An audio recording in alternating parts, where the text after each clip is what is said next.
ნახეებამ. აბა.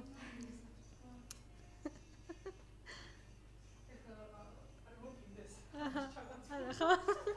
არა, აქ კაი ადგილია რაღაცა ის არ ვარ რა.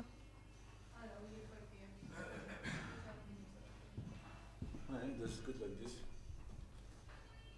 Yeah, this is good.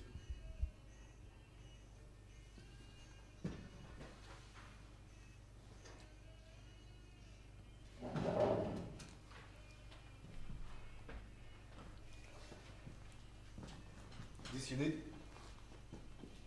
When you need this? No.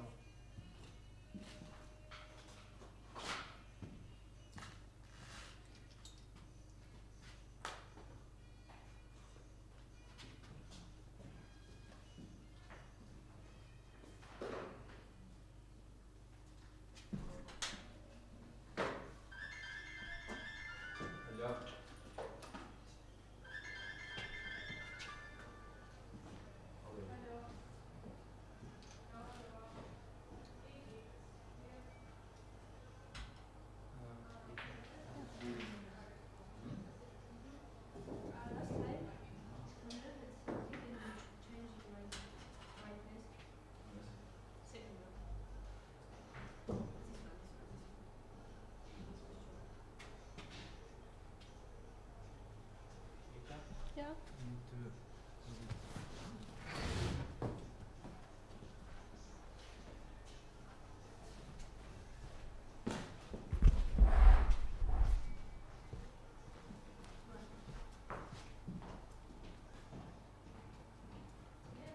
I know you can choose the color.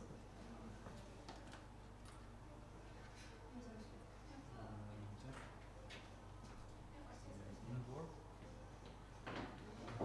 HDMI out. Where is it? Ah, yeah. Where is it?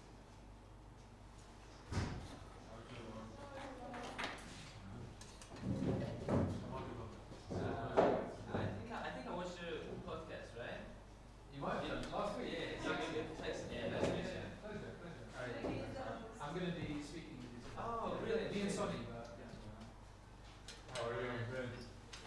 Good to see you. Good too. Yeah, so I'm sorry to hear about the dog. I need to Yeah, follow this. we've been looking for it like all over the city. Hold on. Very sad thing. Yeah. Like, She's like 7. She's not like puppy. yeah, Running around. but she just moved. I'm not really sure because we have tenants in the house and they said that they lost it, that she wasn't in the house the next year. I'm not sure what happened. is she normally going out outside alone? Or? No, she's always in our area. So we have a huge area, No. which is like always running around In the garden. Yeah. Very sad. So, I think she will still very soon or something. We'll probably it's good to know. yeah, it's just move on. I'm glad you did that. Yeah, I was listening to you. I Yesterday. No, I like when musicians. I will put that down like this. So you've been studying what? Like your But the color. you didn't filmmaking. Can you change the That's color? right. But your initial profession. I was studying international business. That's what I graduated in. Yeah. So there's quite a change. That's very interesting. Because now it's I studied law. it's blue. Yeah. I'm really. I'm also. This is all about you. There is Oh yeah. This is all about you. It's normal for But no, that's something that's But definitely no, very how- interesting to me why to it's discuss today. Is so like the ability for someone to have different hats. Yeah. I know a bit about That's what what you're doing, and it's that's very right. different activities. Right? Yeah. Championship. Let's see. So by the way, who came up with the idea of writing the adventure for my profession or whatever? Or it's better. Yes, That's the best idea. So I was kind of worried because maybe they would write photographer as my profession, and like I'm not really professional photographer. Like they interviewed Master of survival art. yeah.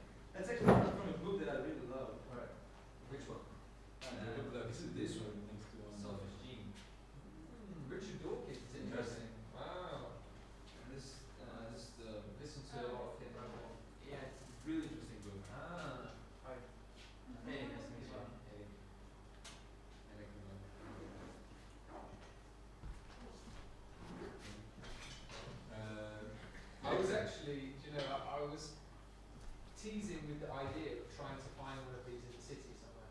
Because I know where you want to print it, so I like the idea of coming today with the book, but I don't quite say. You won't be able to buy it in the city. It's only on an online store. But there are some places that they have for exhibition, like the Magnolia Film Lab and Gallery. Yeah. Okay. But they just have it for the Maybe exhibition. that place. Yeah. Right. So they just have like one copy of it. Yeah. Okay. They don't sell them. Okay. The online. One saturation, yes? And we can look the how. Oh, you sit there? Oh, okay. I thought we were doing it here. Oh, nice place.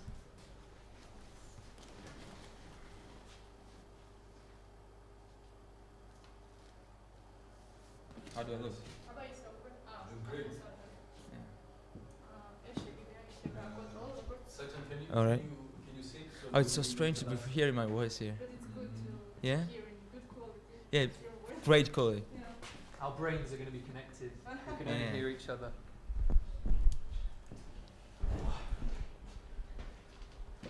We need some more saturation there, maybe. Hello there. Yeah, it feels like an ASMR. ASMR, yeah. It's so strange. It's my stuff. This is so cool. Okay, let's bring it to-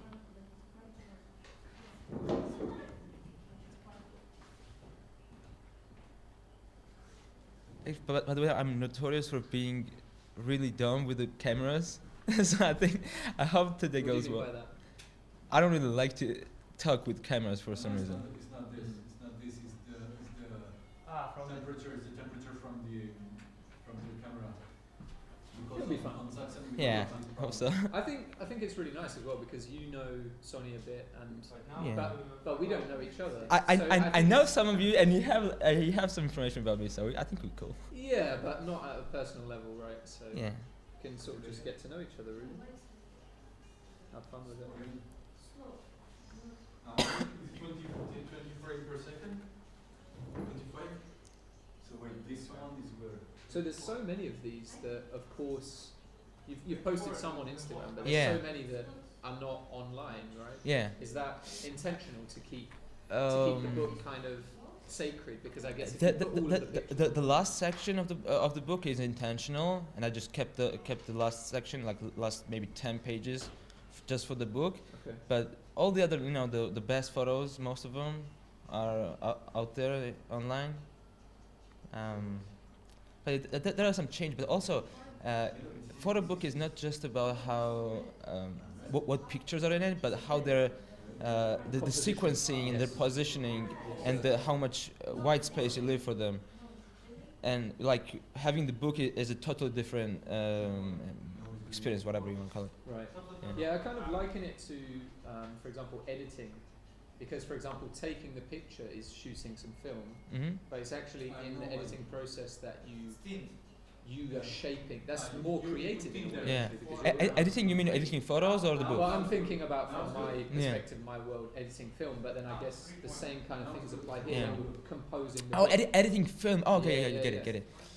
Yeah, So like there's some similarities there. like like building the file for the book was almost as much joy as taking the photos.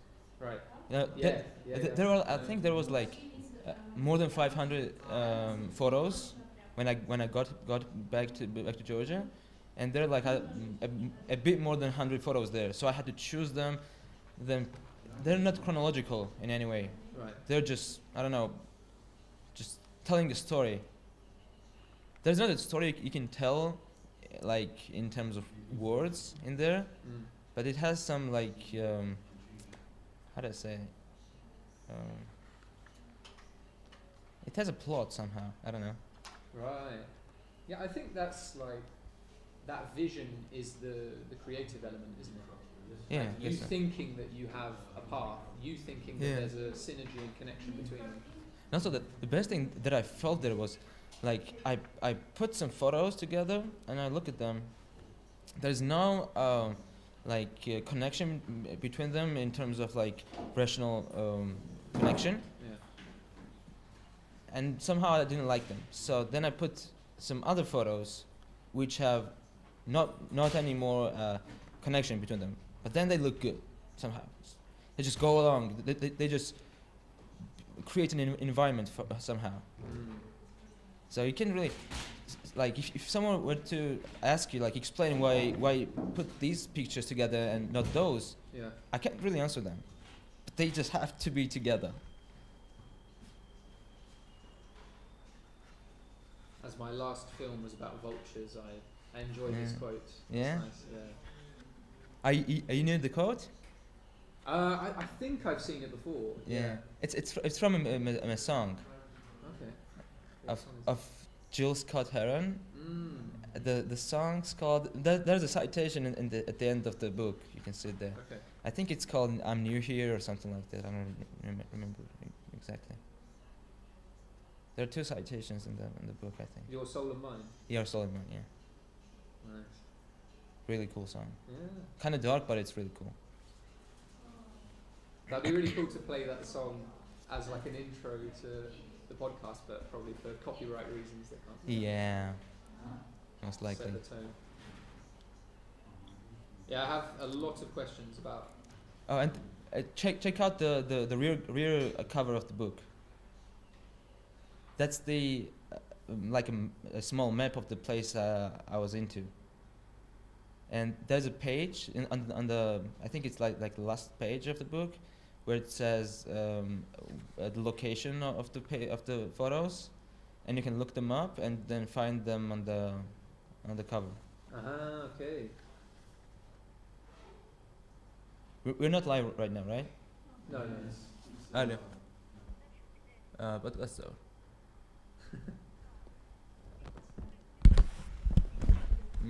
راو يلا تارو تستي 5 ثانية.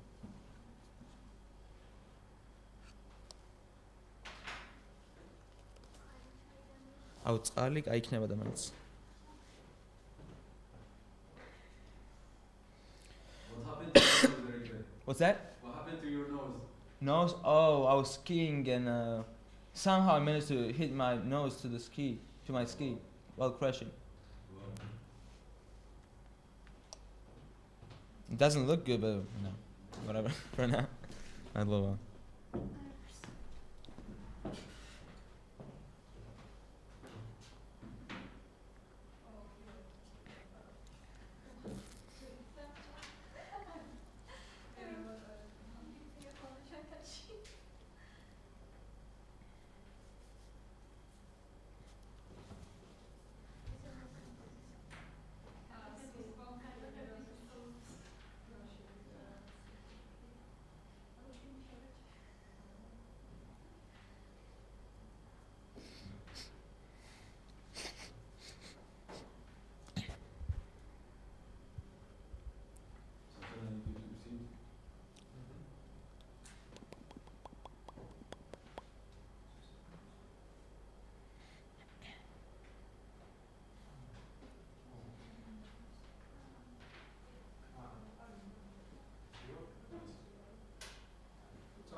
Ready for business.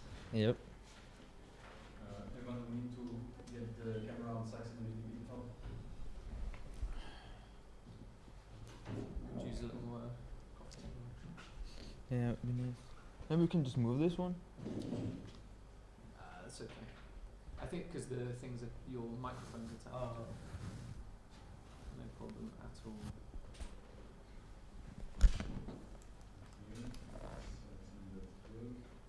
Very good.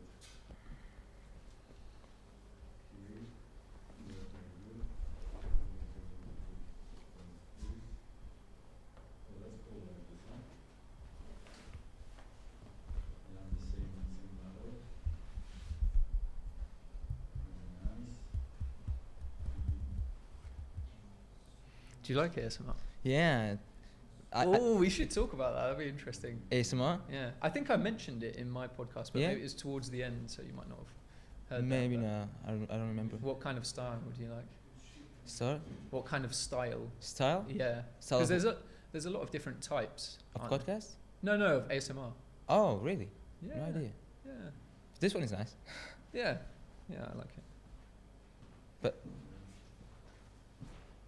I think it's like on the hour, so are we about to start in a couple of minutes?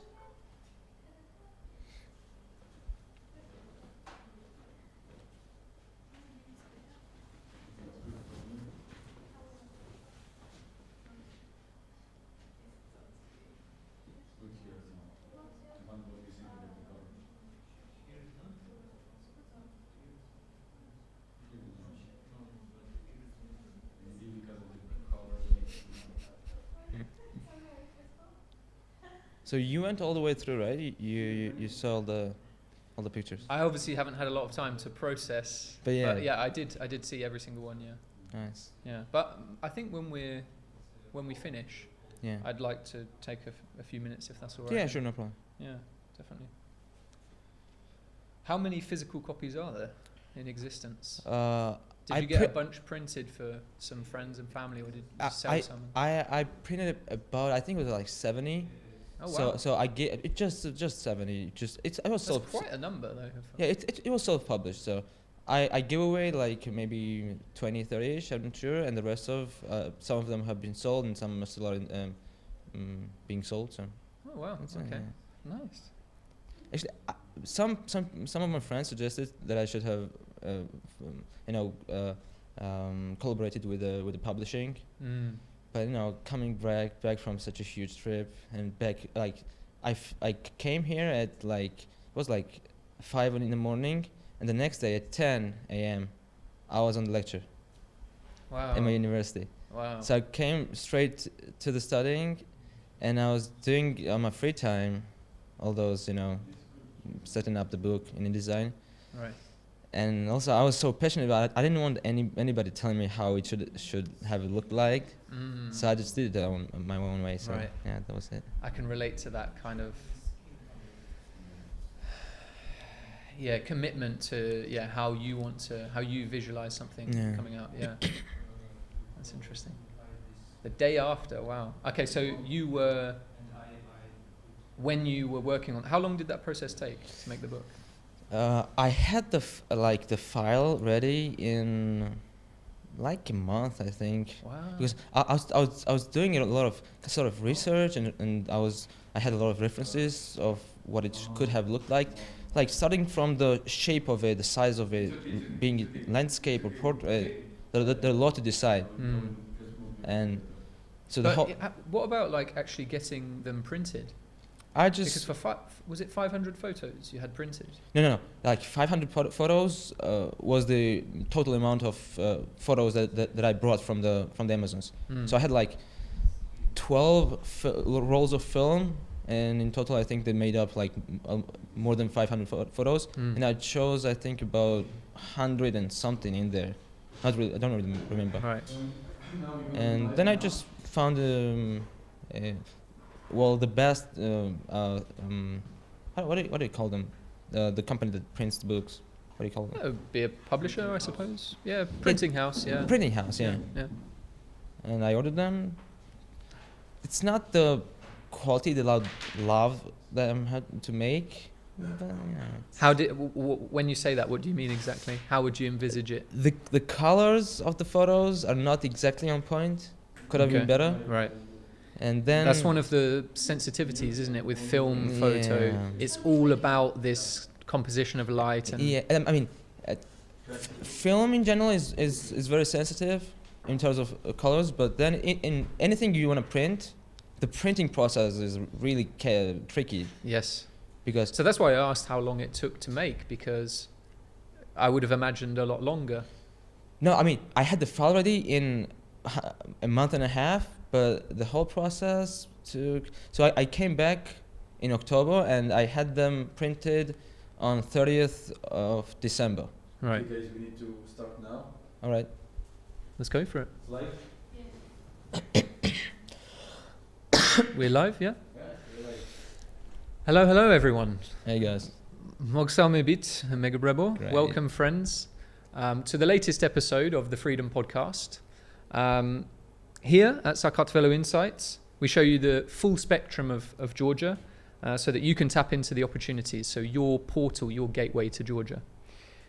We'd be very grateful as we're going along this podcast, if you could maybe send to a friend, and also drop a comment in, and we'll come to them at the end. My name is Saxon. You might recognize this face from last week when I was sat in the other chair. What a transition, right? From guest to host in an episode. How did he do it? Good job, man. How did he Good do job. it? I bet Son is pretty satisfied by performance last time.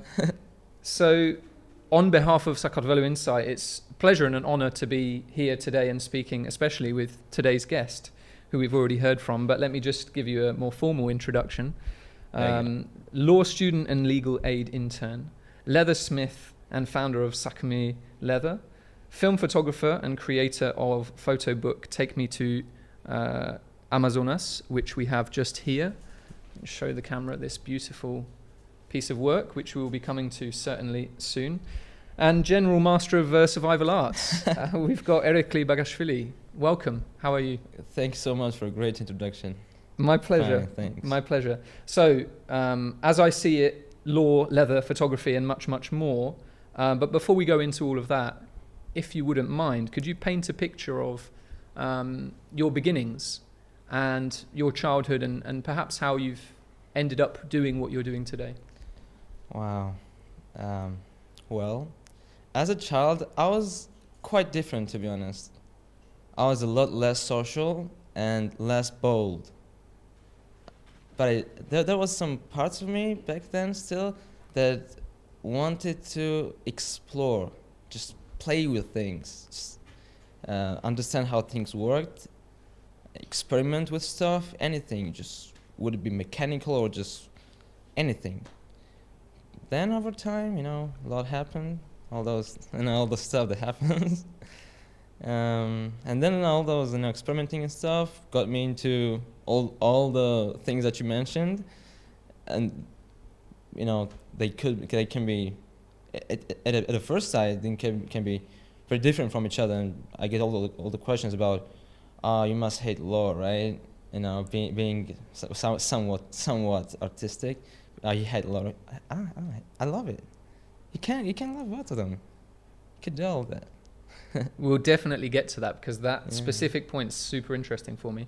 But I wonder, in your childhood, did you have any role models that, for example, my brain goes immediately to the craft space. Yeah.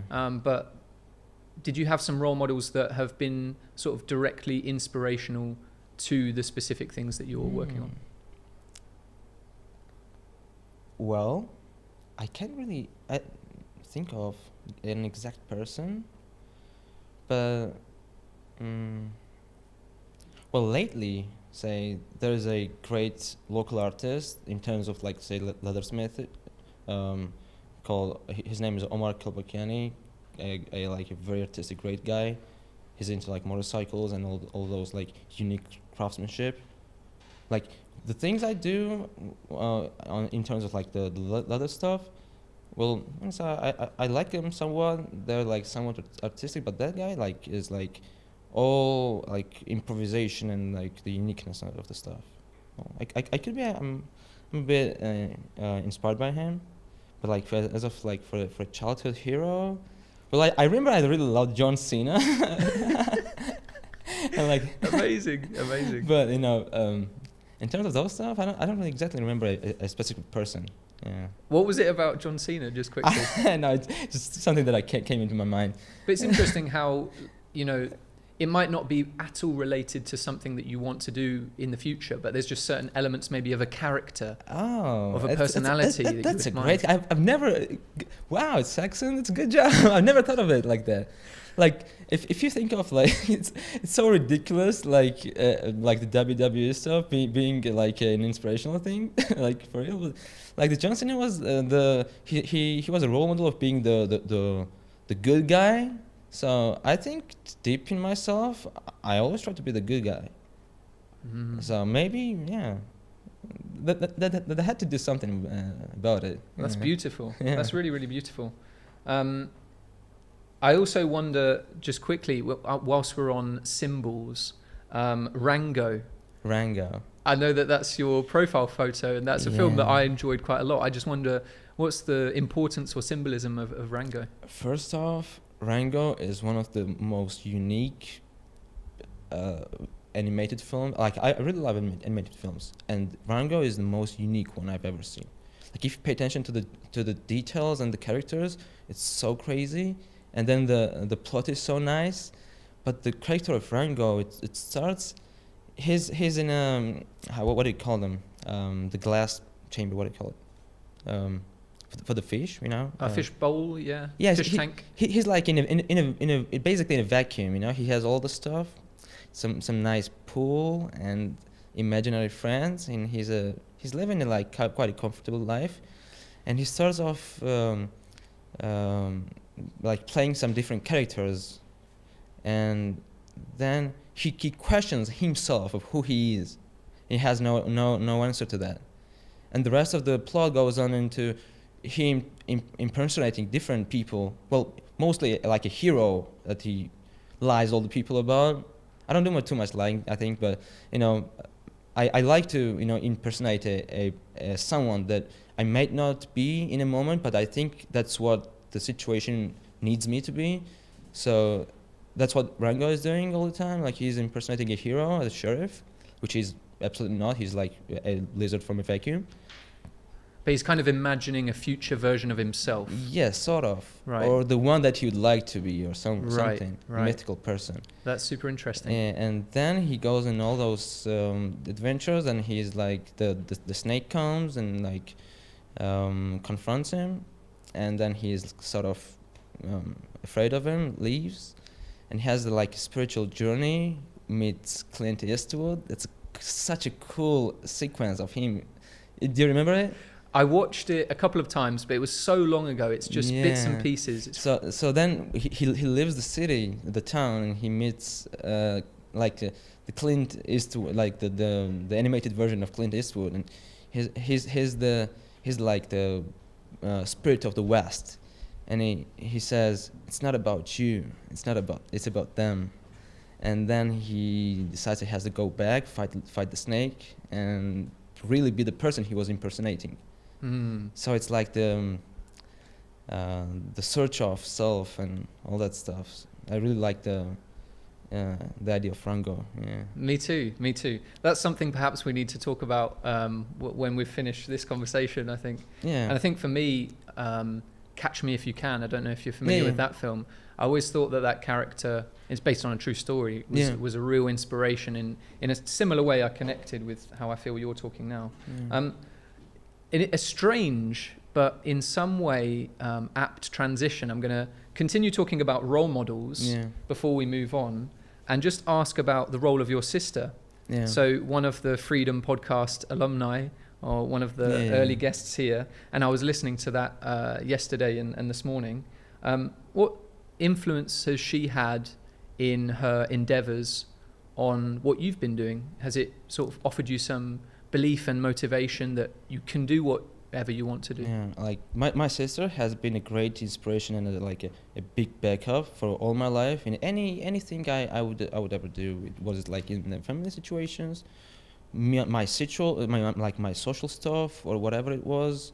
Like even today, like when I have to like make a CV or something, she's the one I have to ask for some examples, whatever. She always has my back.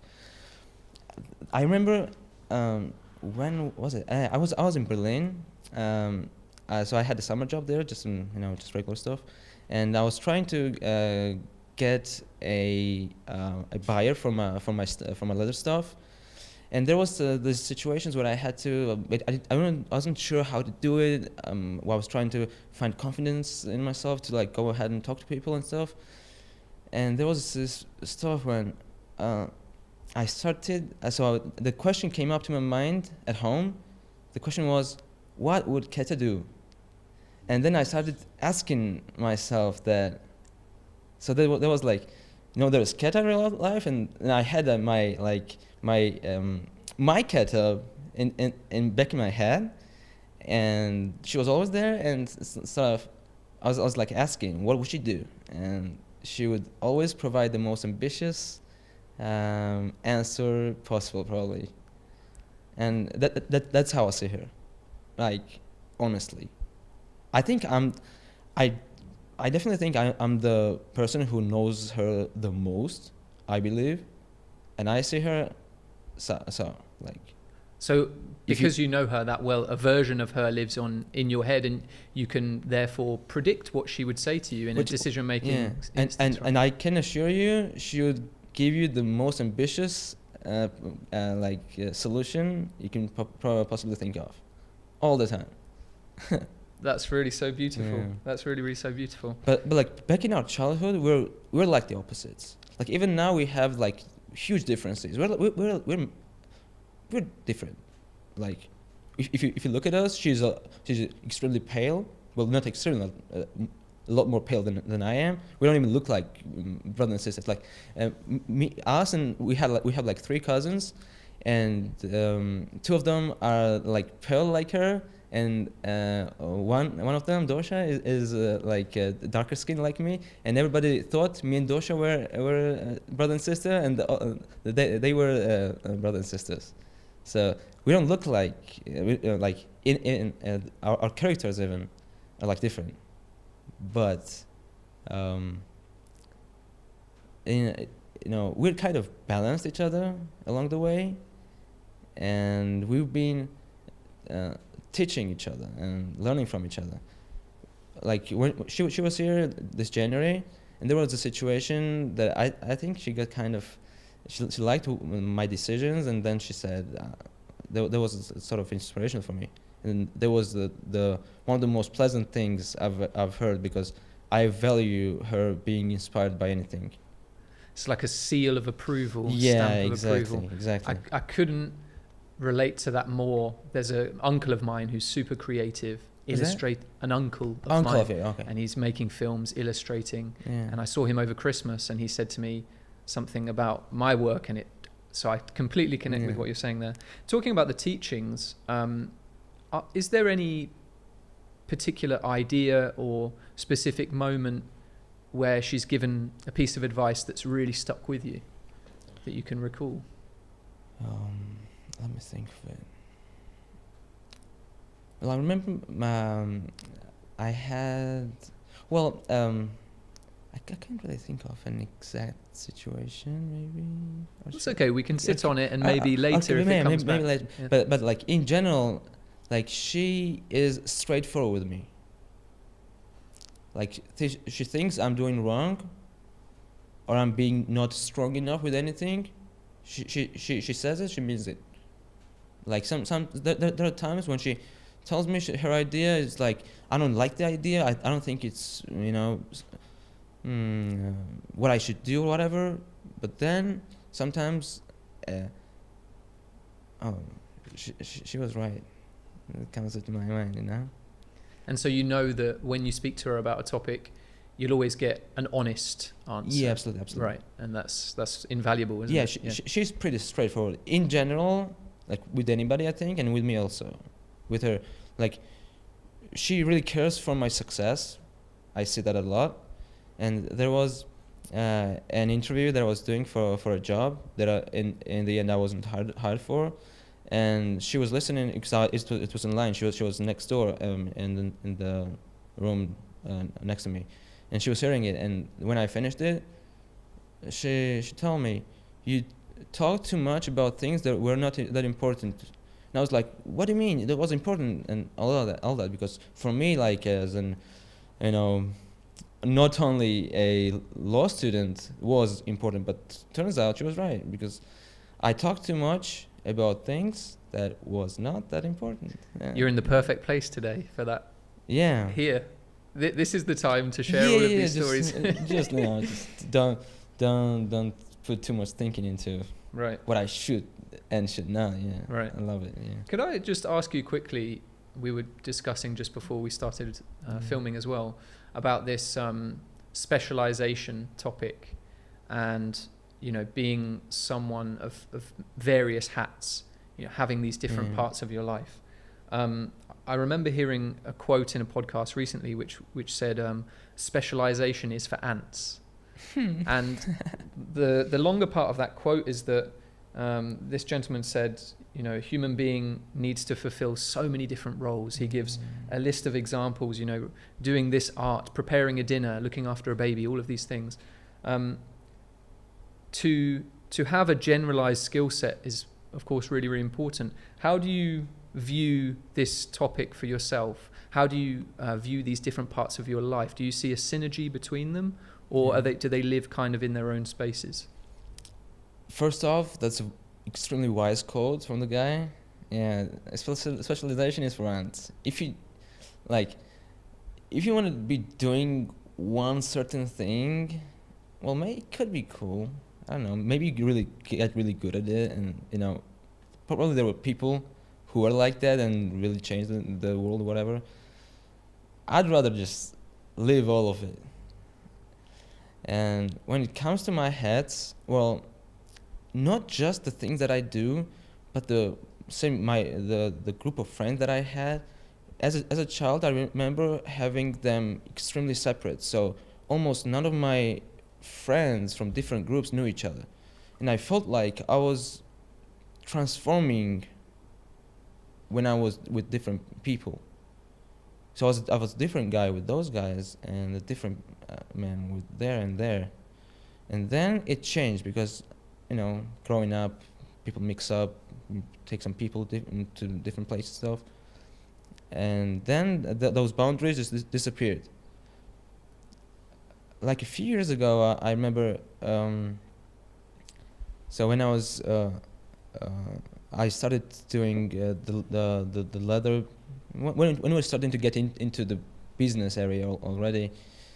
So it was. It's a very different field than studying law. Then you go just hammering those rivets, whatever. It's different, but. They both demand the same kind of traits from me. They demand dedication, they demand focus and stuff. So I think they help each other somehow.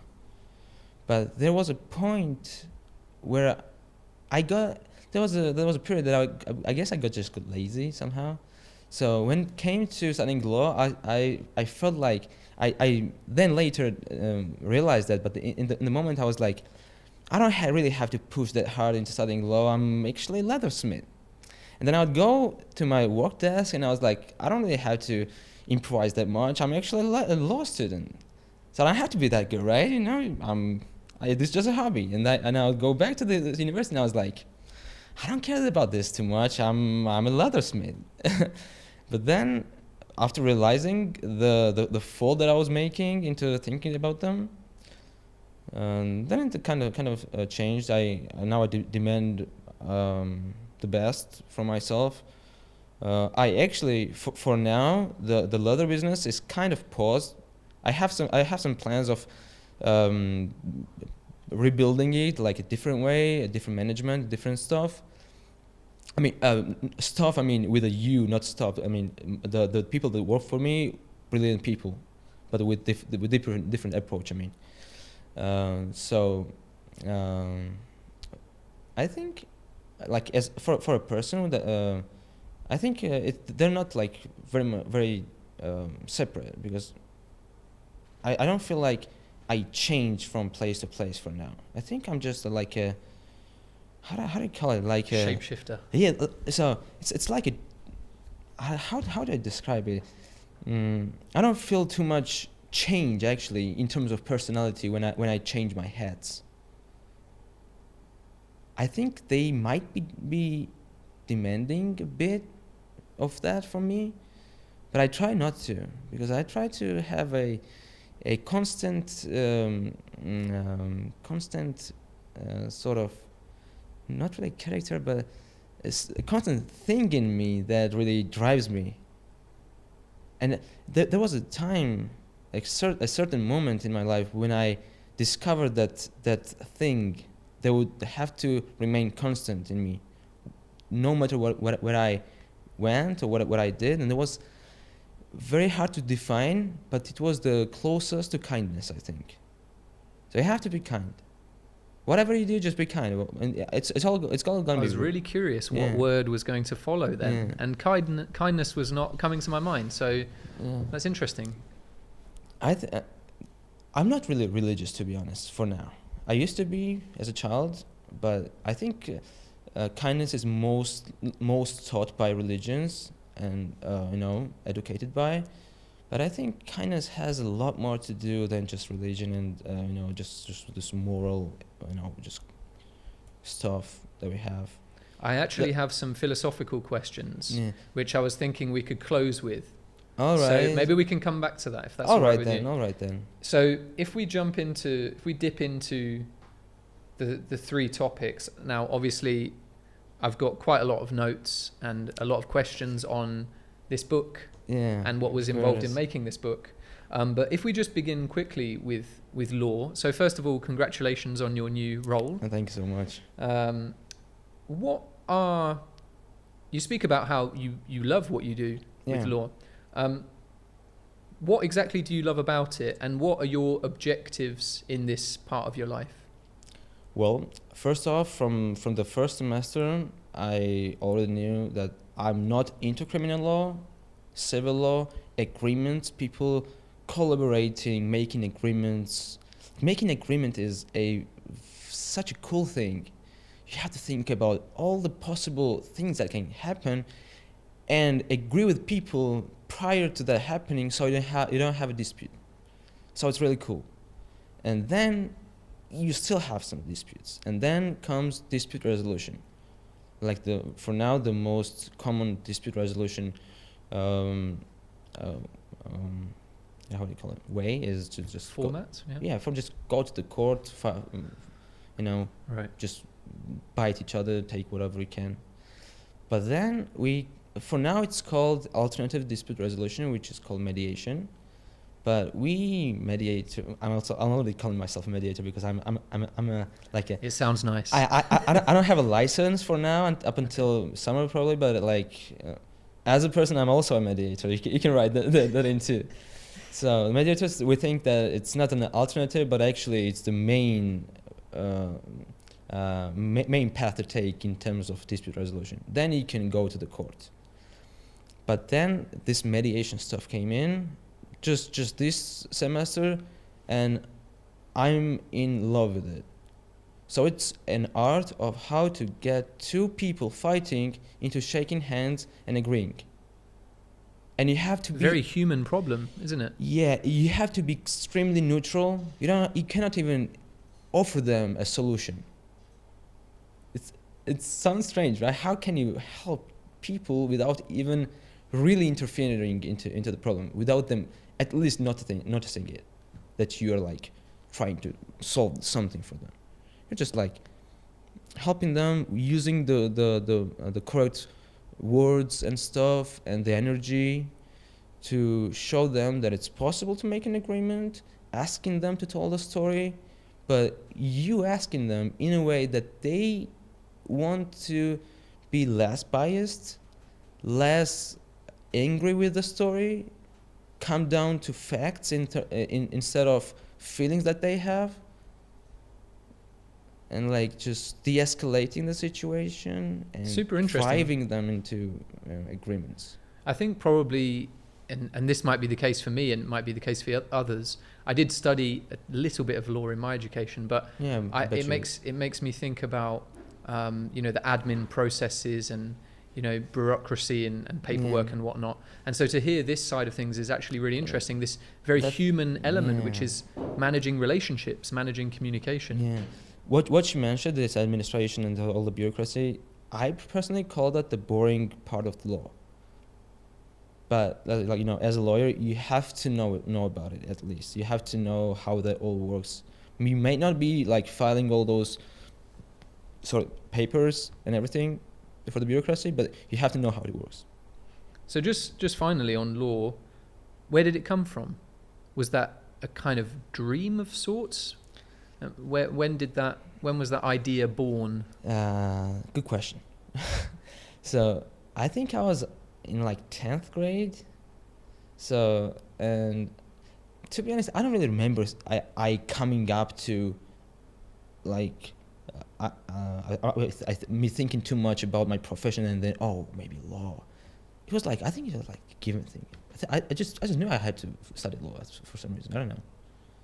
Like, I think I was a bit influenced by my mom. She wanted to. She actually works in the university that I study in, Tbilisi State University, and she knows all the stuff. And like the university that I study in really has the best stuff of in terms of law in Georgia, but probably in the region or whatever.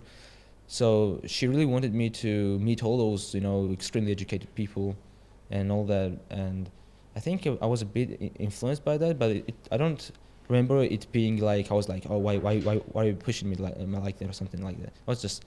I just wanted it too. So when I was in school, I was thinking of becoming a criminal law expert or something, but then CSI. Yeah, just for me, like the feeling that I had, there was like the childish stuff, or like investigating and guns and blood and everything. Then when you get to law, I think the law you have to like kind of really dig in.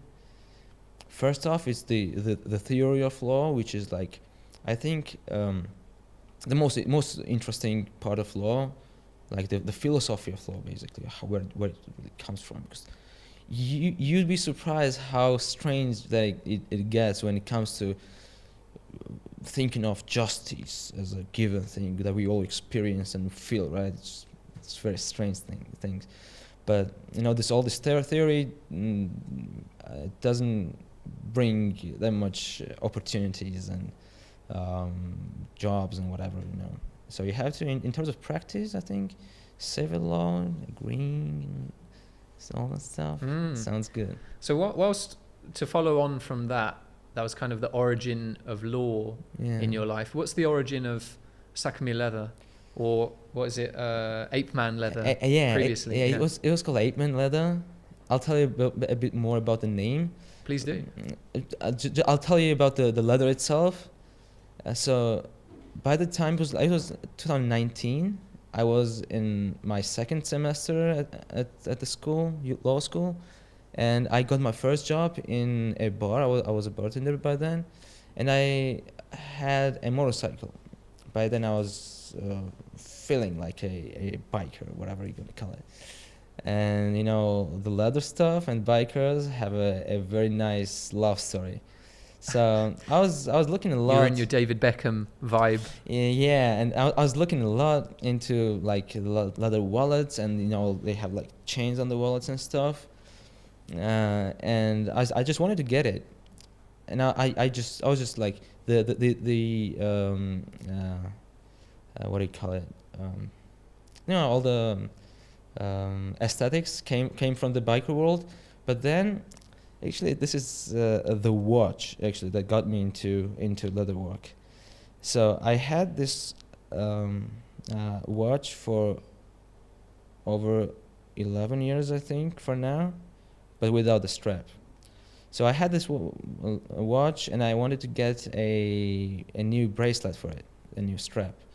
And there was a video that I came across on YouTube. There was a guy making the straps, and I just looked at the video. It looked cool. I think it was Couture Leather, the name of the channel, and I was really pleased with the strap that he made. And I just screenshotted it, searched for a local leathersmith here, and I ordered it. That's it. And then this guy took some time to make it, because I don't know, he mentioned some, I don't know. See, he took it like 2 weeks or something. Shouldn't take that much to be honest. Whatever. So then I asked him. So I was watching this video over and over again. It was a very well-made video. And then I asked the guy, "Where do you get your tools from and leather?" And I went to the place. It's called Samgori. Not an exactly very nice place, but you can get there, get some tools and stuff. So I went there, bought just the very basic stuff, like the fork to stitch with, and stuff like that, and I made the first wallet. And when I brought the stuff, I told my mother, I'm gonna make a wallet. because I had already ordered the straps. So I said I'm gonna make a wallet, and she was like laughing at me. And then I wish I had brought it with me. So then I made the wallet. It is the least pleasing wallet probably around, but it was a wallet. You could put your cash in and put the cards in, and I was like, wow, that's a wallet, and I really liked it. So then I tried again and again and again and again. Then I got my strap from the guy, and then I made all the things that I could have made for myself to carry. You can only. How many wallets does one man need? Yeah, exactly. So for now, I don't know. I had up to 10 wallets that I made for myself. I think for different occasions and stuff, for different styles. But I made for the time I made like a belt and a strap and a wallet and like a lighter case and all different stuff you can imagine from leather.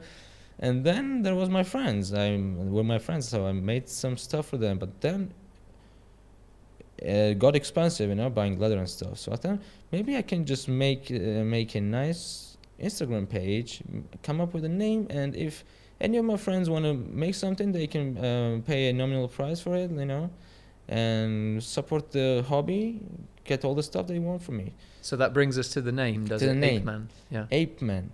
Ape Man is actually a song from Kings, if you're familiar with that. Yeah, of course. So the song is all about. So there's a verse in it says, human. I don't exactly remember, but he says like the humankind throughout his evolution has made all this multi-traffic rumble, but give me half a chance, and I would be taking off my clothes and living in the jungle. And I really liked that, so I called it Ape Man Leather. But when it got more popular, people were having a really rough time pronouncing it. You needed a Georgian name. Let alone remembering it. There were like companies, calling for some offers and stuff, and they were like, are we calling to Upman? And what? Okay, just. All right, I'll change it. Don't worry about it. So then I came with. I was thinking for a long time to change the name and what to change it to. So then I came to Sakma Leather, which Sakma in Georgian means deed, or job or work to do something.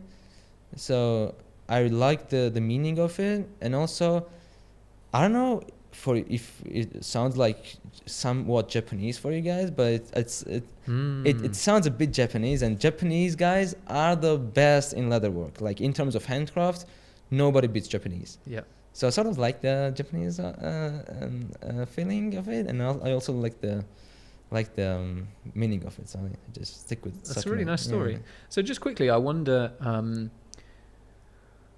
do you feel now quite connected to the kind of crafts world that's existing here in Tbilisi, here in Georgia at this moment in time? And would you say that that's something that's kind of bubbling at this moment in time? It's becoming more prominent? Yeah, absolutely. So when I first started leatherwork, there were like just some craftsmen, and it was very hard to. It was easy to get leather, but there were no tools around, so I had to order most of them. These days there are like lots of shops. There are like there were no community or like Facebook groups, whatever. Just people like talking about it and like showing off their stuff. Then now these days there are a lot of people. I myself, I have taught like at least 5 people how to leatherwork. Some of them were working with me, some just as friend. Now they're doing their own stuff. You're a Jedi master, teaching your younglings. Leather master. No, actually, like my friend that I taught, Erekle, he's like, I don't want to make a mistake. Like I think he's at least over 40 or 50. So amazing. So we sort of exchange. He was developing films by the time. He helped me develop my stuff, and I helped him teach I taught him how to get into leather stuff. Really beautiful. I think one of my final questions in this aspect of your life, I wonder, what's the feeling like? And it also connects to something I've read in your book. You were sort of seeking the feeling of the local people, and trying to live their life to see how they feel in that life. And we'll come to that in a minute. Yeah. But I just wonder, in the world of Sakmi leather, when you are in the act, Yeah. you're in the craft, what's that? We have this word which is flow state. Yeah. You know, so when you reach this level and it's kind of, the brain is taking over and Yeah. you're not even maybe conscious. So what's the process like when you've been in that creative flow? I think well, it's very pleasant first off, because like you really like I listen to music all the time that I can, but listening to music while crafting is different stuff. So I always had my either headphones or a speaker all the way up, all the music that I can have, and then there are parts that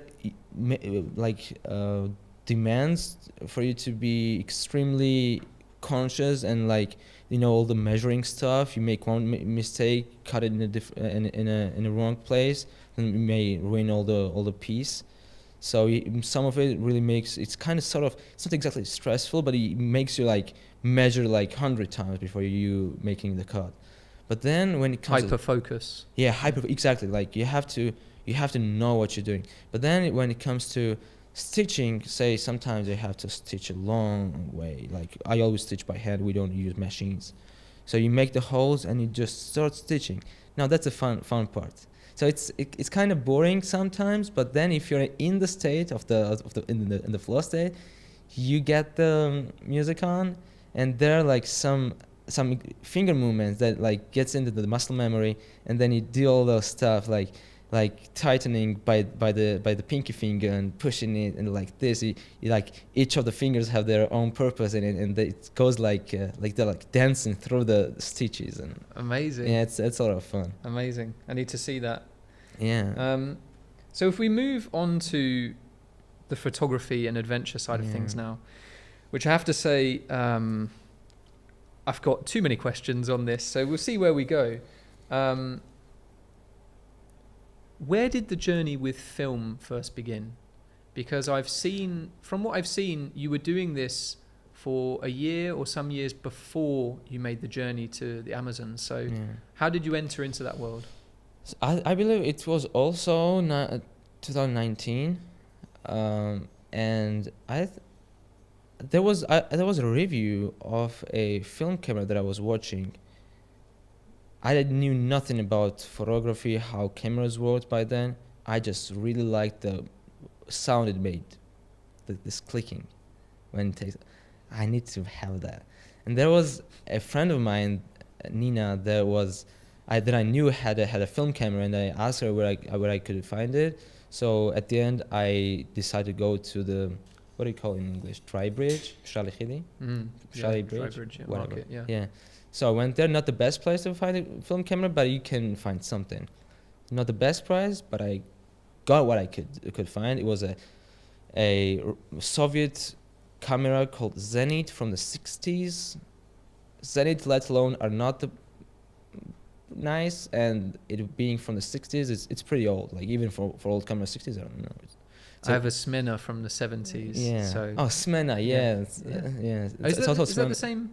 No. It's mine was Zenit. Right. Smena, well, it's like the Competing brand. square guy, right? Yes. So this was a bit more advanced, maybe, I don't know, but you know, it still has no light meter, whatever. You just have to like, and it made so much vibration that you couldn't shoot less than 125th of a second. Then it would all be blurry.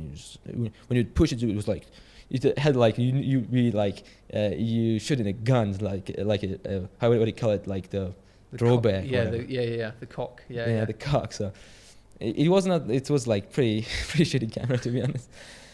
But I was shooting with it for like maybe a year or something. I don't know. I just wrapping my head around how to do it. And when I got the camera at home, put the film in. All right, what I push, and I cock it and push it.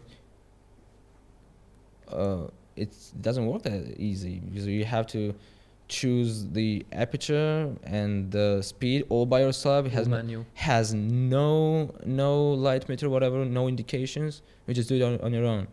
So I had to really dig into how cameras work, and I was really satisfied how like I was like, who came up with it? Like having a like a surface that can feel light, keeping it in the dark forever before putting it into a cage and exposing it to light for a fraction of a time to capture what it sees, like, and then the lenses and stuff. Like, who came up with it? I was like really satisfied by what I got. It was hard for me, but at first, but then it got easier when I had like got the feeling of how to work with light and choose the correct settings.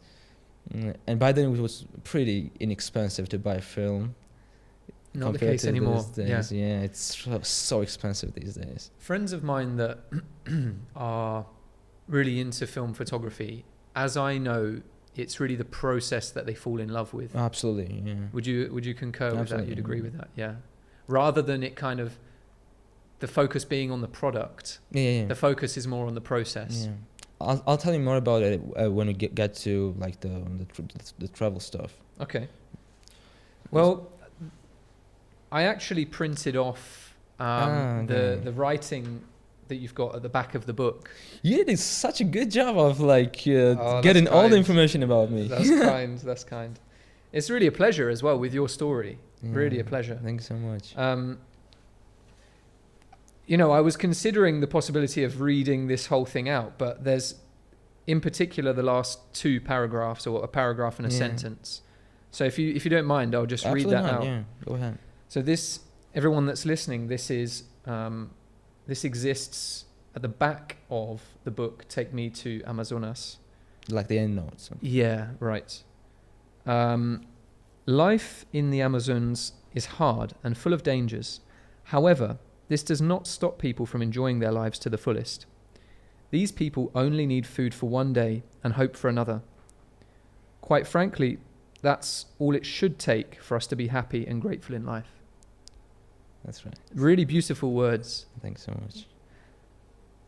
There's so many questions that I have on this kind of topic, but where would you like to begin in introducing this book? Turn to page first, please. And I'm running out of hands at this moment in time. No. Before that. Before that. I think so. In the hand? Ooh, got it? So it says here, this book is dedicated to the urge of exploring the unknown. That's it.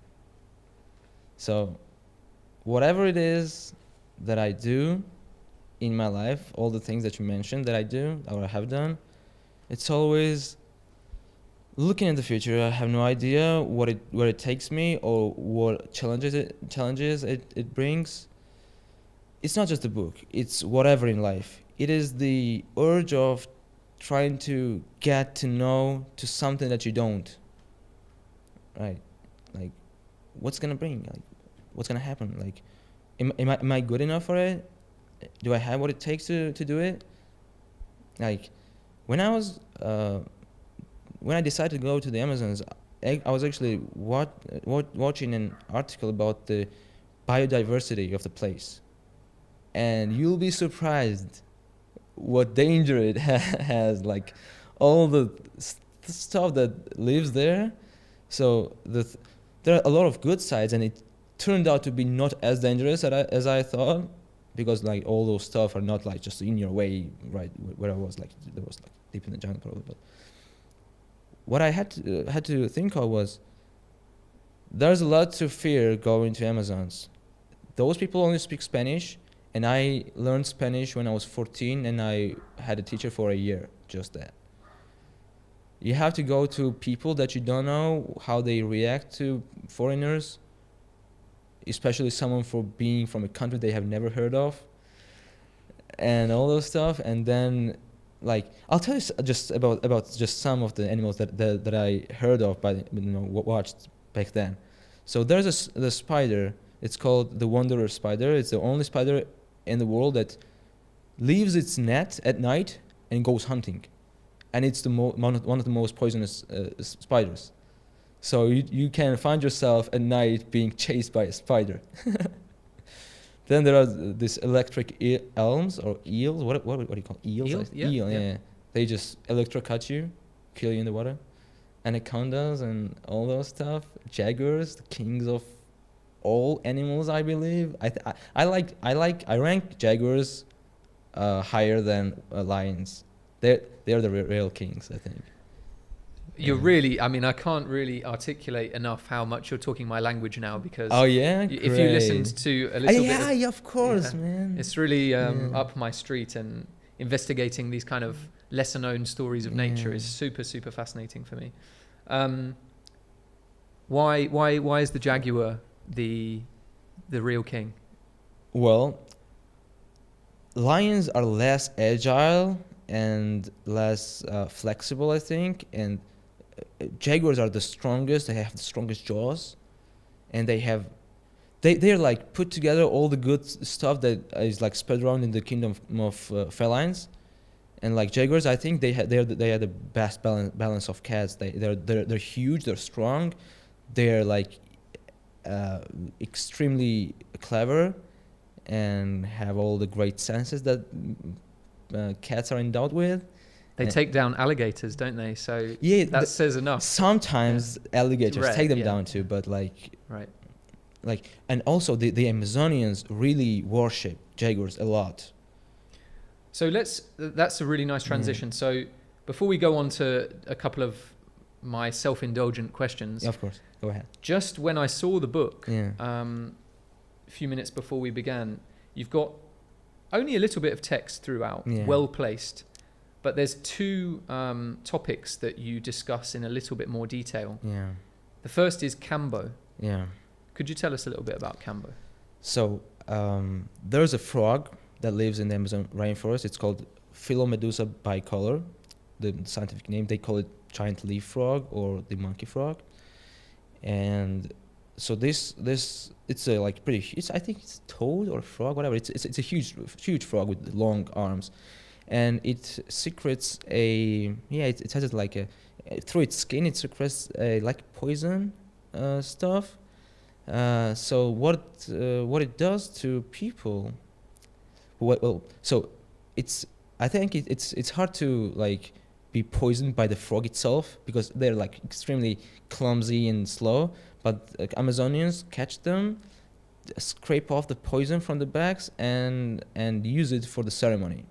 So what they do is how the ceremony goes is you have to like the participant has to be with an empty stomach, and before the ceremony you drink up to 2 liters of water depending on your weight and size. So your stomach is like full of water, and then these guys, the guy who's doing they're Juan, in the guy's name is Juan, and he what he did is they take like a thin stick and they light it up, and with the burning stick they put they burn 2 dots off your skin, and they scrape off the burnt skin, just a tiny layer of the what do you call it, epidermis or whatever the higher the outer shell is, and then they. Where do they do this on the body? I got it on my arm. Okay. Here. And then but that guy Juan had it to near like right here in between the chest, and so it leaves some marks on the body, and then they scraped it. The poison becomes like a gel when scraped off. So they put the dots on the burnt places, and then the effect needs just a minute. So it is very hard to understand for most people why you should ever do it before doing it, because all it is just suffering, basically. So in a minute, your heart starts to race, you have extremely high pressure, like you're sweating, and like all things, you have a stomachache also. So it's like there are lots of like you can write more in there, but so you get all the feelings that put you in a lot of stress. You feel like if you don't know what you have done, like if maybe somebody, they used to shoot it with arrows and darts, this poison. If you don't know what's going on, you feel like you're dying. It's like straight up panic. I remember when it started to kick in, I was looking at the dots and I was like, maybe I should just take them off, but I didn't. Thank God. And especially as to place this situation for people that probably are imagining this, you're there by yourself. Actually, I did the ceremony with a Turkish girl that I got to know there. Okay. But like we're like the two of you in the jungle. Three of us in the jungle with Juan. Okay, understood. So by the river, and it was like just a very like how do you call it, thin rain or whatever. It's not even a shower, but like just we say spitting. Yeah, it was like spitting. Yeah, so it was a very very nice situation, and so what I felt like is when it kicked in, I just wanted to just crunch and just fall back and die. That's all I wanted to do. And there was this Juan who he lit up the Palo Santo, which is like the burning the stick that they burn has a very nice scent to it, and he was like, correct your posture, breathe deep and stuff. He was like sort of guiding me, and it was very hard to do it, but I sort of got my shit together and did what he asked me to do, and like in about 5 to 6, 7 minutes, you start to vomit. So all the water that you drink, you're vomiting, but it's not like this painful or like unpleasant vomiting. It feels really good because you have a stomach ache, you feel like something's wrong with you, and then you're vomiting, it's like a relief. So what really happens is you're kind of cleansing from within. So what really happens is this poison triggers our immune system into like cleaning all the body from all the toxins, and the water inside you is absorbing all of it. So the water that you drink, when you vomit, it's like all yellow and like really nasty, but it feels really good because you're like draining your system from all the stuff that you want to be in it. And then like, so you start vomiting, you vomit for probably like maybe 10 minutes in and out, and then in totally about in 20 minutes it's all gone. And when you say all gone, are you back to kind of a normal state? Yeah. I mean, it's like at least the effect stops. You don't feel like dying. I mean that. So you're not exactly back into the state that you were in, but it's a lot better because you feel a great relief, like this feeling of relief, and you feel when I tried to explain to my friends, I said I felt like a feather or something. You feel really light and like stress free and all that stuff, and so this ceremony was originally used by hunters and this active guys in the jungle, because they say it would boost their stamina and agility and stuff like that, this instincts. So this is typically something that only hunting age men would do? Is that right? Kambu comes from the times. Right. And it was like introduced by the right. hunter. But now it's more open. To be honest, the locals don't really do that like that much. They just live even in the villages, they just live the normal life. Some people do it, some don't. But it's what's that? Their life is already maybe like very exciting. Yeah, they don't really need too much of those. But this is not like, it doesn't have any psychological effect. It's just all physical. It's just medicine, to be honest.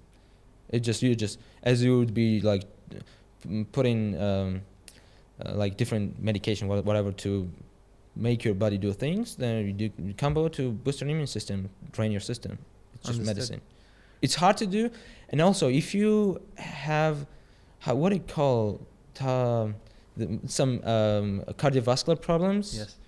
then you might want to not want to do it because you might die of all the heart racing stuff.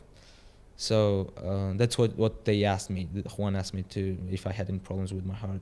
That's all it is for being safe.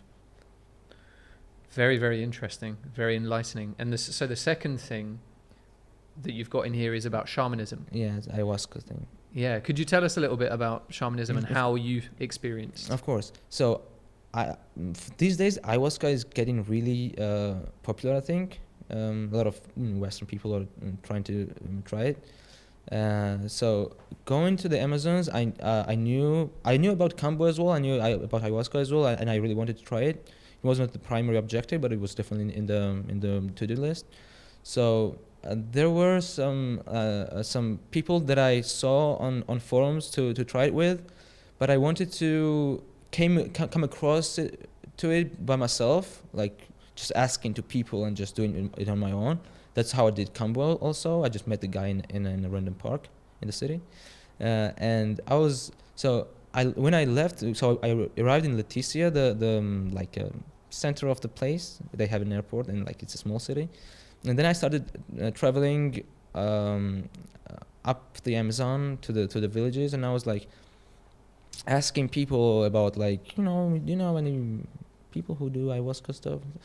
They mostly refused. They didn't know it, and it's a bit long story, but it's worth telling. So then I made my way to Peruvian shores, where I got actually legally because I didn't have a visa, but I went to So in the beginning, yeah. just from a geographical standpoint, where have you arrived? And what countries have you entered into? So Leticia is the Colombian side of the Amazons, but the place is called actually Tres Fronteras, which means 3 borders. So Leticia is actually a bigger city, but in the middle of it, there's a border with Brazil, and the other part is called Tabatinga. So it's there is no real border. It's just one house may be in. The half of the house can be in Colombia and the other in Brazil. The border between Colombia and Brazil is very open, but the Peruvian side is a bit different because there is a river dividing it, so it's more controlled, but not that much, to be honest. So you were saying. So I was getting into Brazil and Colombia and Peru and all the time. So there was the 3 countries that I was in. So then I, looking for ayahuasca and also just exploring and trying to looking for adventures, I went to Peru, and there was a village called Cahuide, where I went. Just nice pronunciation there. Yeah, Cahuide. Yeah. So I went there I was just so I was looking at the map and also asking people where should I go to maybe get references for it and just some information about ayahuasca, where to find people who do it. But so I got to Cahuide, and I got there, and that place really felt strange, very different from other places because people were not that nice for some reason. And I got there, and I asked a random guy about, did you know anything about ayahuasca or something? And all that, and everything I'm telling you, I did in Amazons. That was all in Spanish, which is mind blowing for me. How I managed, I have no idea. So I asked this guy, and he said, "Oh, maybe you should ask the president of the village." I was like, well, all right. So he pointed to a guy, a bit overweight guy, sitting in front of a house. And I got there. His name was Romulo, and I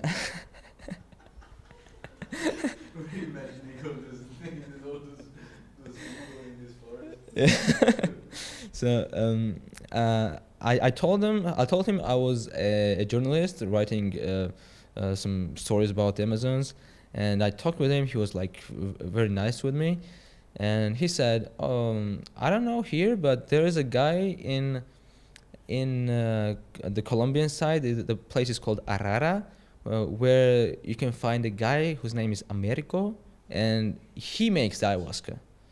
And I was like, all right. And I looked up Arara. It was close to Leticia, so I guess I'm going back to Leticia. So the next day, actually 2 days later, I went back to Leticia. And when I was there and preparing for my trip to go to Arara, I came across to a great guy. His name was Jeff from England. And he was also looking for the same stuff. And he was in Peru prior to that. And somebody in Peru suggested that there is a guy close to Leticia. The place is called Kilometro 11, which is like kilometer 11. And there lives a guy whose name is William, which is not exactly an Amazonian name, but his name is like, we call it Abuelo William, which is like grandfather William. And he said he was going to find it. And then I remember that I had heard the name before William, and it was on the forums before coming to Leticia. So I said, maybe I should come with you and like at least see the guy. So we went there, talked with him, very nice guy. And he said, well, come back tomorrow, we can do it. And there were like 2 other guys, Israeli guys with Josh. And so there was, I think in total there were like 4 or 5 of us. And the next day I said, these guys were like taking some time to get prepared for it. So I said, I'll leave, get there, and maybe catch up later. So I got there and I was talking, I met William and said, today there are like 16 people doing it with me, so maybe you want to wait for tomorrow. And I was like really frustrated because I really wanted to do it that day. And then those guys came and I said, that's the case. So I was like a bit far from William's place. So they came and as I told them the story, he said, maybe we should talk with him. And I said, maybe, I don't know, just go ahead. And they went, they were like, the small, like the tuk-tuk, you know what it is? Mm-hmm. The small cars. So they didn't have space for me, so they went alone. And I said, maybe I'll just wait here. And they went there, and I was sure I wasn't doing it, even if they were like convincing him to do, for them to do that day. I didn't want to do it with 16 other people that I didn't know. So I was waiting for them. Why? It's a pretty deep spiritual thing. So all these energies in a room, 16 people that I don't know where they're from, what they want to do with it. I'd rather do it in a different situation, at least with people that I know. So But you ended up doing it anyway? We're getting there. Okay. There is some more to tell about it. So so I was waiting for them, but there was no connection. So I had no connection, so I couldn't call them or something. And they took some time to come back. So I was like, it was getting like midday, like 2 p.m. maybe. So I said, I don't care. I'm gonna do it today. I'm going to Arara, the place that guy Romulo told me about, this American guy in Arara. So I went back to Leticia, hopped on to the last boat to Arara, and on the boat I was like talking to the people, some old guy, Americo in there, and he was like, oh, everybody knew. He was a very nice guy and stuff. We got there, we walked to the village, and there was a girl that helped me find his place. And I got there, and Americo wasn't home. It was his granddaughter. And I said, can I talk with Americo? And he was like, he, as he lived, he was just a random Amazonian guy. And someone with just backpack, foreigner comes, and I want to talk with Americo. Like, how do we even know Americo? No, he was like, what do you want to do with him? And I was like, I'll just wait for him here, please. And I was just sitting outside the house. And then Americo came, old guy. There is actually his picture. Let me show it.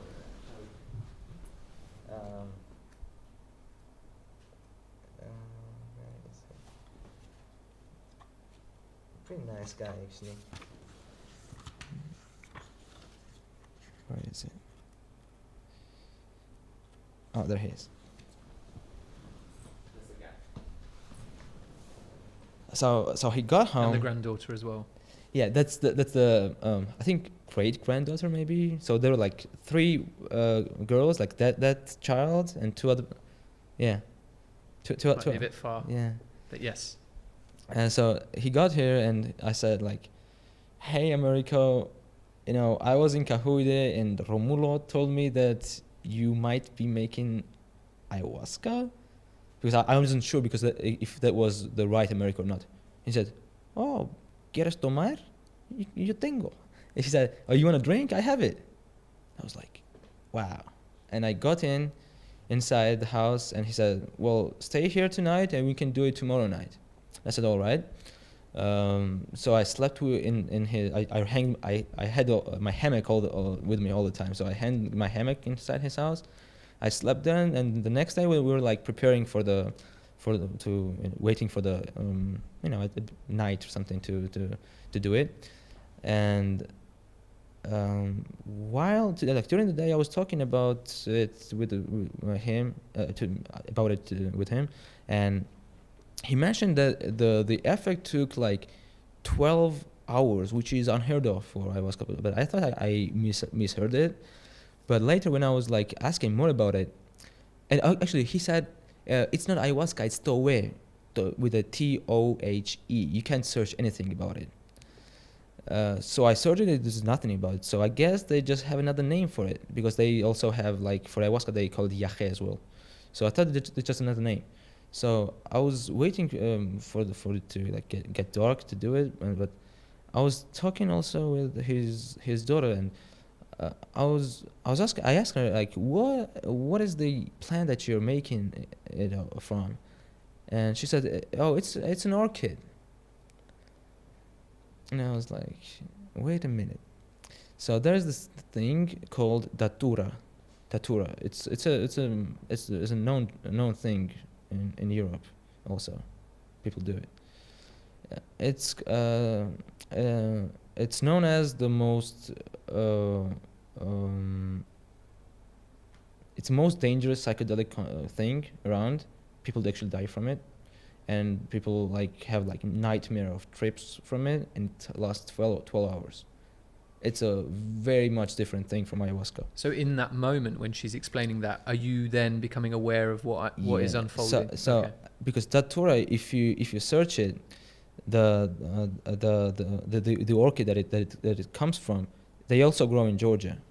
Just nobody does it. I actually hope they don't find about it and don't do it, because that's like before going there, like back, like I don't know, like a year ago maybe, I read about datura, and hearing the stories about it, I said, no, that's not a thing for me. You draw the line there. I drew the line absolutely there, and I then searched datura trip length, and it said 12 hours. I think it was like 3 p.m. at that moment. I rented the house. This America had also already prepared the stuff for me to drink, and he said, I was on my knees, and I said, I'm really sorry about this. I just cannot drink it. I thought it was a different thing. I have to leave now. I put my stuff in my bag.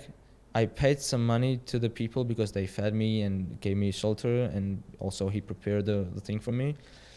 And I went out, and I knew. Oh, by the way, before, like the night before, I talked with those guys, Josh and the others. So they decided not to drink it that day and drink the next day. The day I got aware that I was gonna drink this strange stuff. So I knew they were going to drink ayahuasca that day at about 6 or 7, because that's the time William mentioned before when I was there. So in your mind, it's a race to get back. It's a race to get back. Right.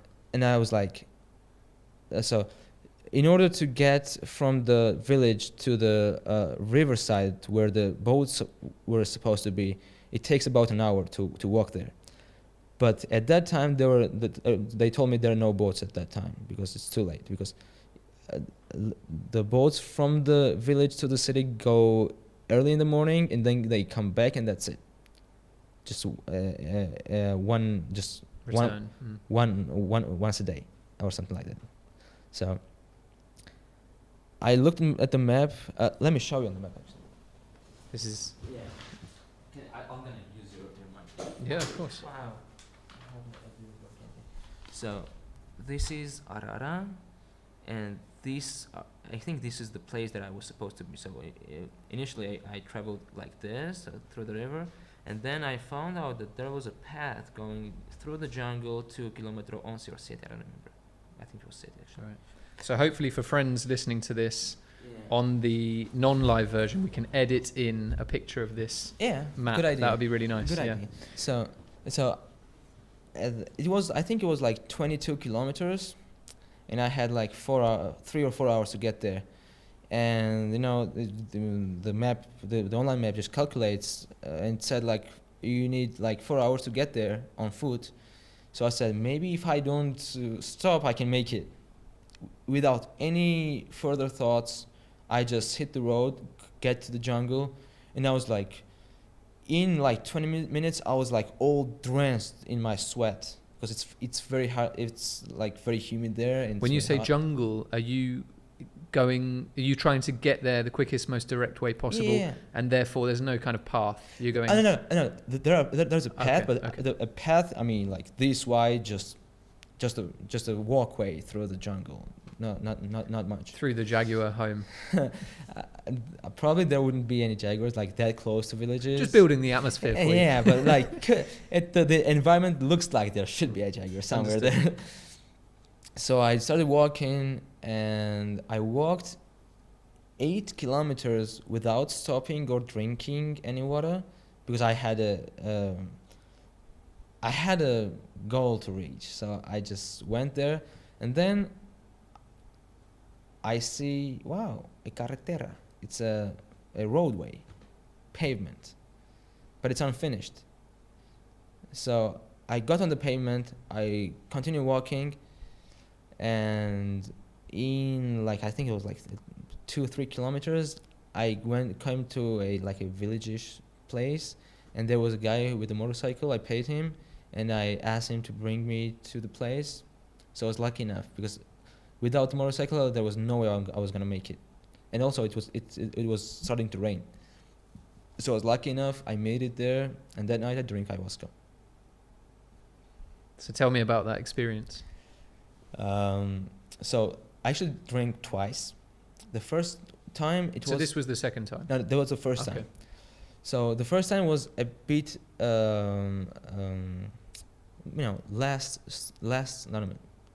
less strong, I guess, or something. The whole ceremony goes as this guy boils 2 different plants in his pot, prepares the stuff. He called us over to his place. We had a nice pads to lay down. Not nice, but I mean just yoga mats or something like that. So then he takes the small bowl, pours the stuff, and he's singing into it.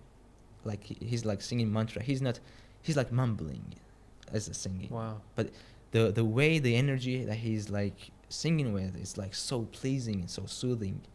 He's like singing into it, and he's like offering it to you. Then you smell it. It is the worst thing you can ever imagine.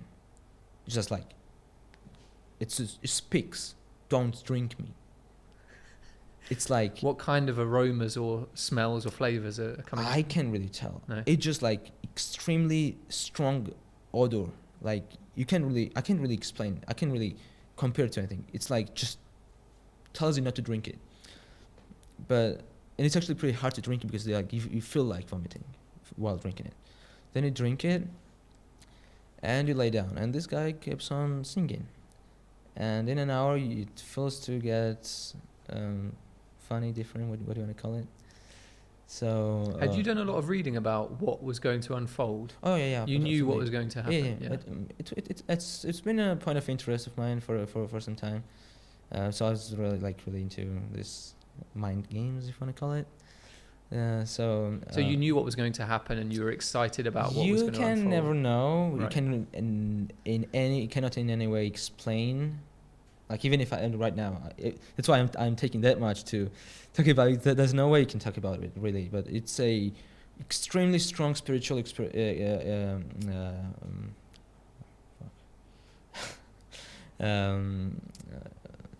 an sensation, maybe. Yeah, or- sensation and experience, basically, whatever it is.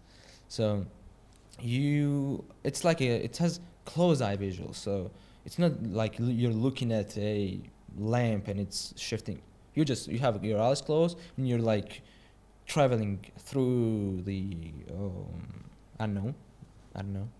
So there's a lot of visuals to it, but visuals are just some part of it. But then all the feelings about it starts about your life, some rational thoughts of how you should or should not, and all the feelings, all the feel a lot of repentance for your sins, not in a religious way, but the things that you feel you've done wrong. Is that quite common to? I think so. From experiences, the experience can think be about regrets and stuff like that. The experience can be, as I know, can go in a lot of different ways, but one of the most popular one that can happen is like making you think of your regrets. Yeah, but it's actually, some people call it like in the modern day they call it like the bad trip, but it's not the bad trip is the good trip actually. It's the one that teaches you. The one teaches you that you shouldn't do stuff that you will regret later, because we sometimes. So that's seeing a good trip as a learning experience rather than something that you're doing for enjoyment. Yeah, exactly. Okay. So you feel such a strong regret that it's very hard to just push over while making decisions later in your life. So it's not just that something you do and just remember it's happened. It just like comes with you all the time. Makes you think you're doing it.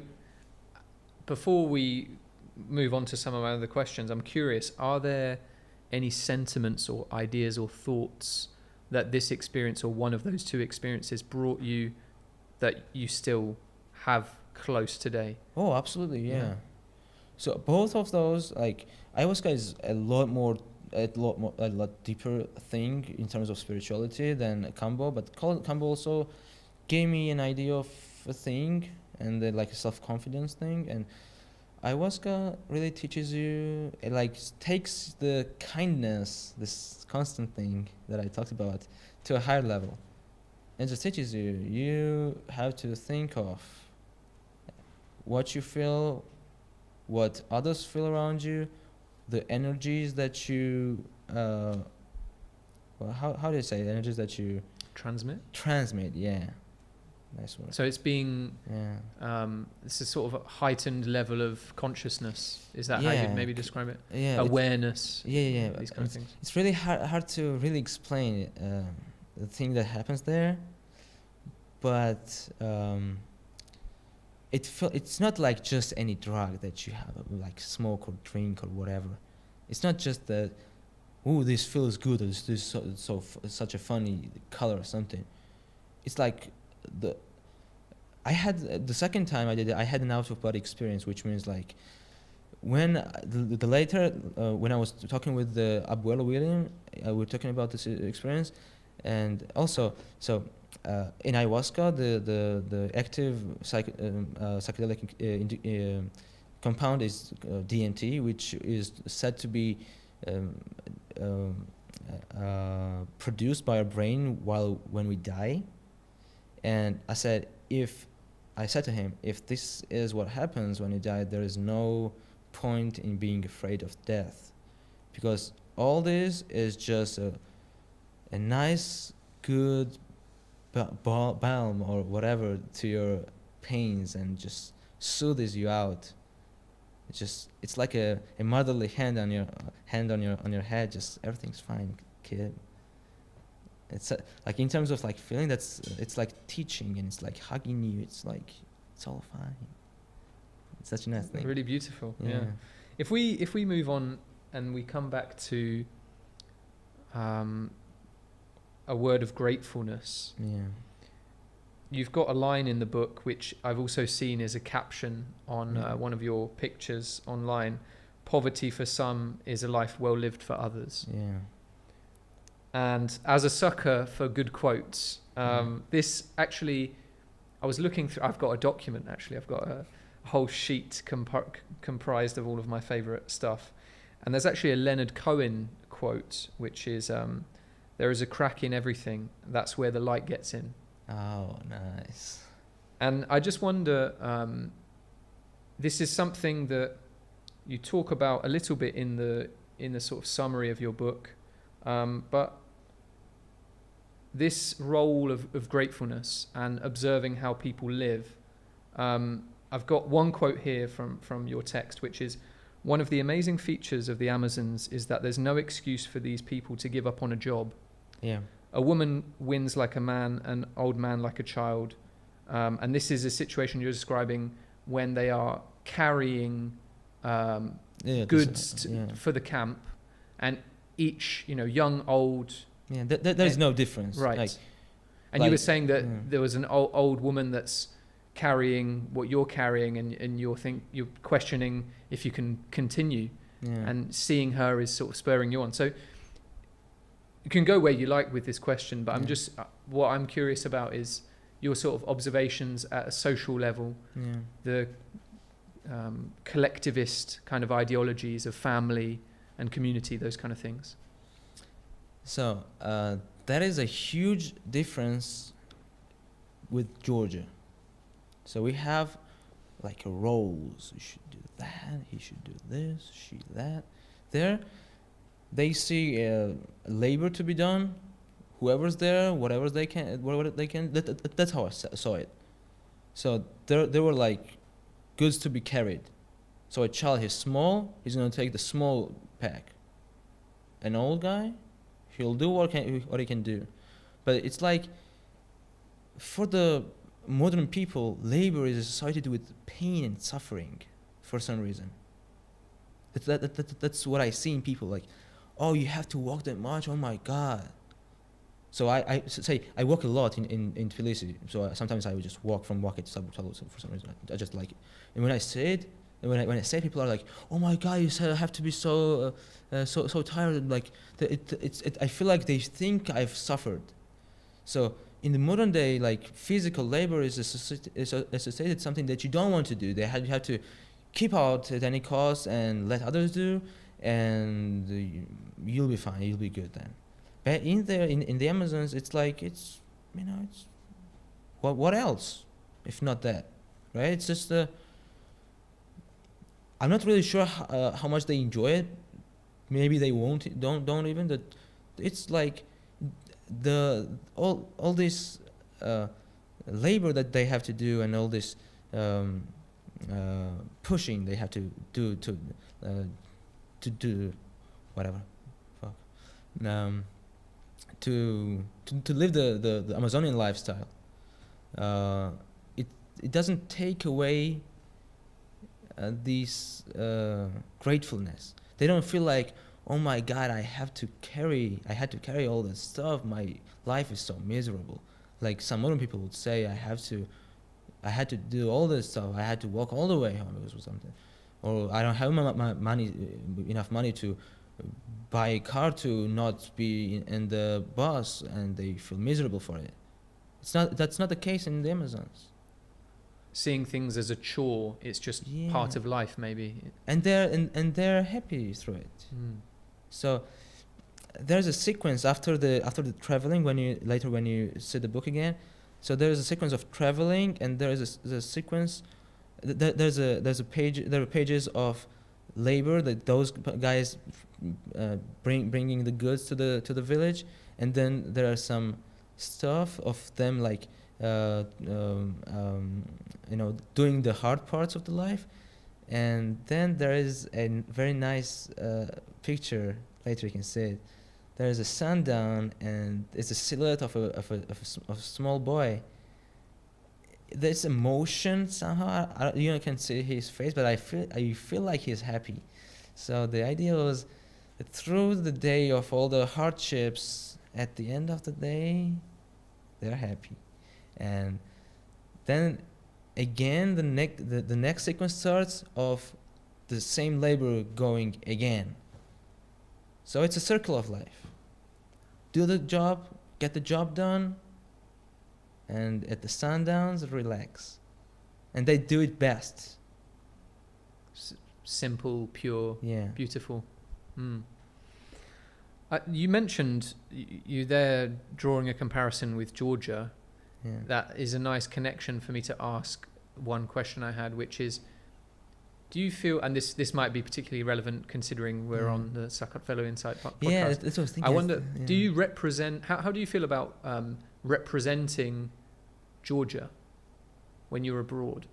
And I know that you've spent some time in Europe and in America, and that's interesting. That was one of my questions about how before going to the Amazons you were in America, so that contrast of lifestyle you observed. But how does it feel, you know, you were mentioning there, telling people about Georgia and they don't know what that is? Do you feel like an ambassador for your country? Absolutely. I am the proudest guy around when I get to speak about Georgia. So in US, Tell me. in Sell it to me. So in US, one of my jobs was in a vineyard. It was like a tasting room and like a very fancy place and all the stuff that you get with it, you know. And was that? No, it was in New York, Long Island. So it was a really posh, fancy place, and like it was a winery, so Georgian wine. So I was like all day talking about how we invented the wine and then how they should be thankful of Georgia actually, but then how more diverse we are with using grapes. We have all those sweets and churchela and all those stuff. And then Am I right in saying that you actually brought some churchela to your colleagues? Yeah. I had some churchelas with me from Georgia and a bottle of wine. I got some more wine in the city, and we had like a tasting of Georgian wine and the small cuisine. This one time there was a Georgian guy who walked in who had lived in US for years, and he mentioned his Georgian name. I was like, hey, I'm from Georgia and stuff. We were like happy to each other, and when they said he had a guest from Germany or something like that, and I had churchelas with me, so I asked the guys in the kitchen to nicely cut it up and stuff, and I brought it to him as a gift. So it was a very nice situation of him, being from Georgia in the US, and there is some guy out of nowhere from Georgia who is like being basically the host for Georgia to them in US for German guests. It's so charming. Yeah, brilliant. So I'd feel remiss. I think it would be one more about being the ambassador of Georgia. Yeah. That topic was actually very interesting in the Amazons as well, because I was talking a lot with the locals in the villages, and first thing they asked, where are you from? And I said, soy georgiano, sorry. So Georgia is Georgia in Spanish, so they don't have no idea. And then I would go in and tell them that we are the indigenous people of the Caucasus region. And these guys, they speak Spanish, but they're not, Latinos. They're like indigenous people. They're like the different race, even probably, or something. I don't want to be too scientific about it, but they're like ethnically different. So they're like a small community, and they feel like they have different values from the people that visit the place. And I was like hours talking about how we share the same values as a small community. Preserving indigenous culture, language, and all that stuff. And there are people who try to take it from us, because the Spaniards did a good job about it, because most of the indigenous people, they mostly speak Spanish. The language is actually called Ticuna, that they don't speak that much. And I was encouraging them to speak your own language. It matters.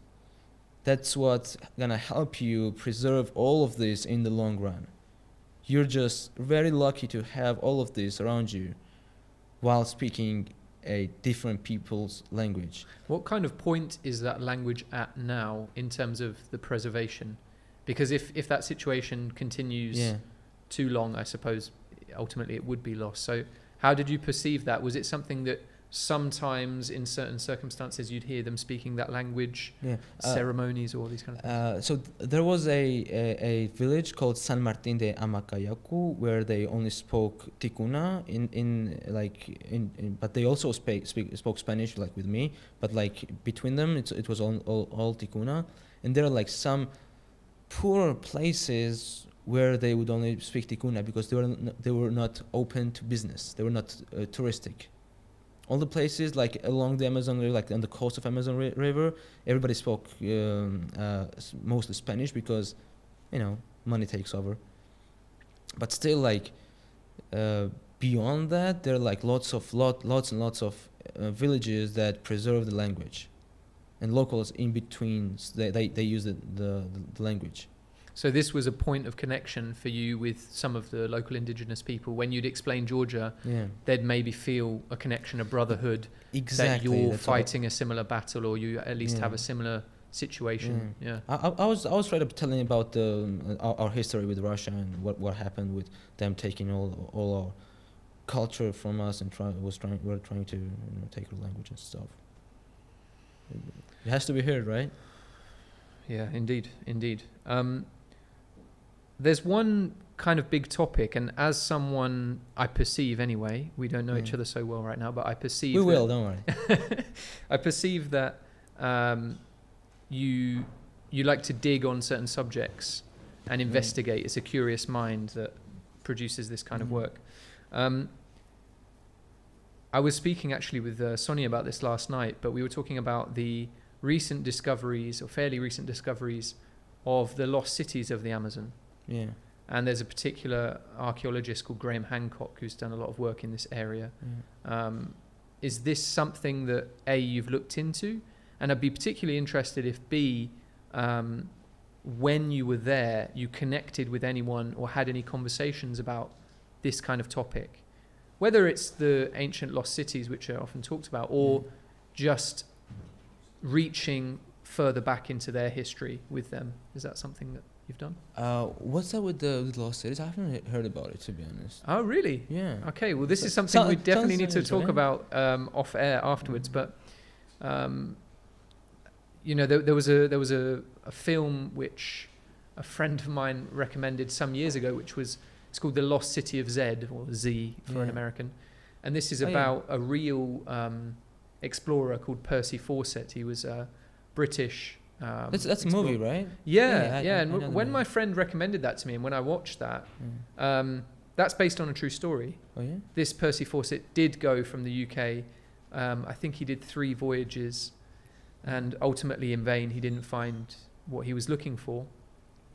There were these myths about El Dorado and other things, and then it's since I watched that film, and since that film was produced, of course, that these discoveries have been made, and there's kind of like this, I think it's a radar, it's a type of radar technology that allows them to see under the canopy and see the shapes of constructions that would have existed, and this supports this idea that there were indeed these lost cities, and apparently they were very, very expansive. There's something that this Graham Hancock says about there being cities of now dangerous when you put specific figures out there into the world, right? But as I remember, he says the estimates demonstrate that you might have had cities of more than 1 million population when London had a population of 50,000. Wow. So just really remarkable, and something maybe what period if is we that? if we do this again, we should explore in more detail. But that's one of the interesting elements here, is that it would have created potentially tens of thousands of years, as I remember, of human history that was not known to be existed. Yeah. So super fascinating. Wow. I actually had. I was gonna play a little game with you, but I think in your stories, in particular, talking about the ayahuasca experience, that was a very location poignant story. I wonder, before I get onto a couple of closing questions, which are a little bit more philosophical, are there any points or any topics that have been important in the creation of this book and this project Yeah. that we haven't covered that you'd quickly like to discuss? Is there anything I've missed? Let me take the book. Yeah, go for it. Think what was the most challenging parts of it? We were just whilst you're having a look, I'll just say that we were just having a conversation before we went live, weren't we, about the creation, the process of creation for you, Yeah. and how long that took. And Oh yeah, that's worth mentioning on the podcast. So, that's one thing. As I told you, it's one thing taking pictures and enjoying it, and then choosing the photos, giving the place to them, like connecting them, and all that stuff. composition. And just working on the book, thinking of when somebody goes through it, like how should the plot evolve and everything. It's such a great thing. I enjoyed it a lot. I'm actually thinking of my next book already, which I believe will be about Georgia, and I have some ideas about it, but not too specific to talk about. But that's something to. That's actually one of my 2 closing questions. Looking to the future, Yeah. what the future So- holds. So so- this is something important to you. Is it looking forward to have your next creative project to be celebrating Georgia? Absolutely. Yeah. Absolutely. I actually have a name for it already. Is that a secret? It's not a secret, but I just didn't want to mention it, not to. I totally Yes. resonate with that. Yeah. Yeah. I just have to kind of keep it to myself for some time to, Yeah. grow it as a child of mine. There's And- also something I heard recently about when you talk about an idea Yeah. that releases some positive endorphins that are linked to or comparable to when you actually accomplish said thing. So this point is talking about the dangers of talking about, if you tell me and I get really excited and I'm experienced wowed that, by your yeah. concept, then you're I feel prematurely. I feel like it's accomplished. Yeah. Mm. It's a. I've seen that. I've You've seen witnessed it firsthand. Yeah. Right. Well, okay. So if we come back to the 3 areas Yeah. of your life, that's talking about the book, next Yeah. book, creative project. Do you see the other 2 elements of your life that we've talked about in the beginning? Do all 3 of these things continue to exist and grow? Is that your vision? Absolutely. So, right now my main focus being law, me having my first real job, and also I'm awaiting the mediation license. So, I really thing is, people think, okay, like you get a bachelor's degree and stuff, so that's the 90% of your life. I love it, but I'm not I'm gonna give it all the time that I can spare, but it's not all of my time. So it's definitely gonna grow, and I'm gonna do everything for it, because I like what I do, and it's interesting, and I think I can make a change with it. So that absolutely will grow. Me being evolving as a barrister, and then helping people solve disputes and all. But then I got lots of other time to do all the other stuff. So leather work being the second, I would actually call it entrepreneurship, because I think it's not just leather work that I could possibly. I cannot hear. Oh yeah? Let's wait for it. We got time. Tea break. I cannot hear with these. Maybe you stepped on it or something? That's all right. I can just take them off if it's going to be an issue. Is your mic working though? Just for you to have a headset. Like it's for you, not just. Yeah. But So it's recording the mic, right? Yeah. okay. Oh my So- god, you're missing I- all the fun now. I really enjoy that. Yeah, I really Yeah, enjoy me too. Well, anyway, just before I wrap up with my last question, do we have any questions in the live chat? Oh, the live chat. Anything? Nothing? No. Well, it will be me then asking the question. You know, as you can tell, I'm a big fan of quotes and the ideas that they represent. And there's a Confucius quote, which is, "He who says he can and he who says he cannot are both usually right." And I like this idea. For me, what that represents is you decide what's possible. And for me, this links back to the beginning of our conversation when you're talking about your sister.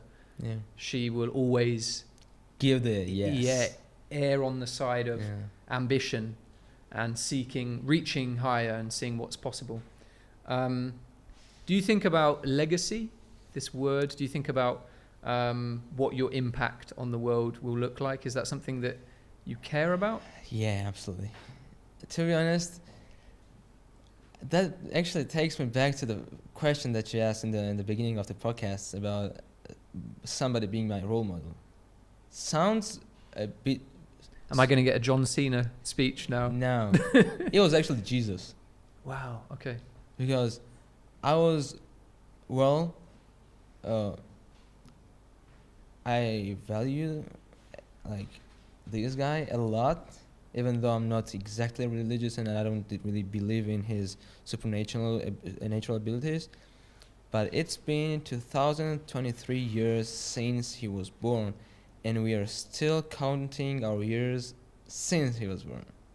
Imagine the impact. So I was kind of having a bit of envious thoughts about it, because like that's the goal to reach, right? Being so impactful to the world that they just count count everything on you, right? But also, not to mention John Cena now as a joke, but you did say the thing that was About drawing Johnson. you towards that, the inspiration there was that he was the good guy amongst the baddies, maybe. And so is that kind of like, when you think about your own legacy, you want to be the good guy? Yeah, I definitely want to be remembered as a good guy. I perceive myself as a good guy. So, also, but Jesus is not just the good guy who sits around. He's a rebellious good guy. He would talk the truth. He would confront the people who were not doing what they preached. So he's not just a good guy who is like the neutral good or whatever. He's the one taking action for the good, in the name of the good. So I like responsibility. that. Yeah, he's bold, and he's brave, and he's good. That's what I like. Yeah. I mean, after you speak so poetically about Jesus Christ, that has to be the end. I really it? love the guy. Like Right. Sometimes when I speak with people, like a lot of Georgians are pretty much very religious. If I start to mention that I'm not religious, they're like that. I love Jesus more than you do, guys. It's not about believing in his supernatural stuff. So you can be inspired by the story and be a spiritual person, but not be religious. Is that kind of your religion? summary? I believe is just like organized spirituality, which is like counter. It's not. It like spirituality is the freedom of feeling and thinking, and if it's organized, someone's telling you what to feel and think, doesn't make any sense to me. But I don't push anyone to not go along with the stuff. Yeah, powerful idea. Yeah. A lot for me and my brain to chew on in the next days. But yeah, I think we can wrap it up here. What a pleasure to get to know you a little bit. And you too. And I hope we can keep our relationship. For sure. Yeah, for friendship. sure. For sure. Ratomatsara. Good Okay, job. well, signing off. Are we signing off? So thank you everyone for watching. This has been Sakartvelo Insight, Freedom Podcast, with this beautiful Thank you so and much, very guys, nuanced... for having me. Great. First off, like I had to mention it before, but this is a great project that you're doing. Great team, great atmosphere, a great host now. So thank you guys so much. Thank you guys for watching us. Like and subscribe, definitely. They're worth it, absolutely. So yeah, He said good it all. luck, you guys. Said it all. That's it.